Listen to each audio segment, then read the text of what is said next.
Hey, Corey Creative Habitats, looking at what a lot of people on a spring day on April 5th would say, that's dead. It's not dead. The nature of this plant, this is Vitex, is that it's late to leaf out. Here's something else. These guys over here, those are maple trees. They've been in the ground for at least 15 years.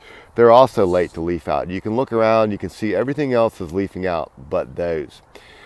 It is the nature of that plant to be a late leafer. A lot of times people call us up and go, our plant's dead, you need to replace it. And we go, give it some time. We're not trying to be cheapskates and shirk our responsibility of replacing something.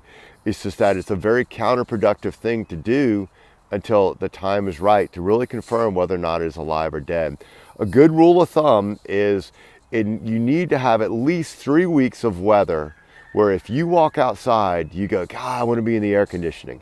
It takes 3 weeks before the weather is warm enough, the days are long enough, the ground temperature warms up. That doesn't happen as quickly as the air temperature before it's warm enough for the plant physiology to completely kick in and know. Then there's also perennials. Now, some perennials will indeed die at the top, but they're going to come back from the base. And a lot of times people go, oh, it's dead. It's not dead. It's just the nature of that plant and the climate we're in. If you do have a question about whether or not something is alive, particularly trees, perennials are going to be different, what you can do is scratch it. Now, if it scratches easily and you see green, then it's alive. Now, not all things are the same. Perennials in particular, you may scratch it like lantana, you're going to scratch a dead twig. But the root system of that plant will be alive in many cases, and it's going to come back.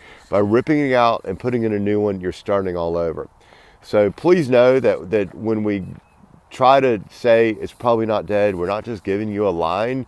We're actually relying on many years of experience and wisdom in dealing with plants, and that things do take time. I can't tell you how many times I've told people that and they think I'm just giving them a line, and then I go by their place a couple weeks later and everything's leafing out.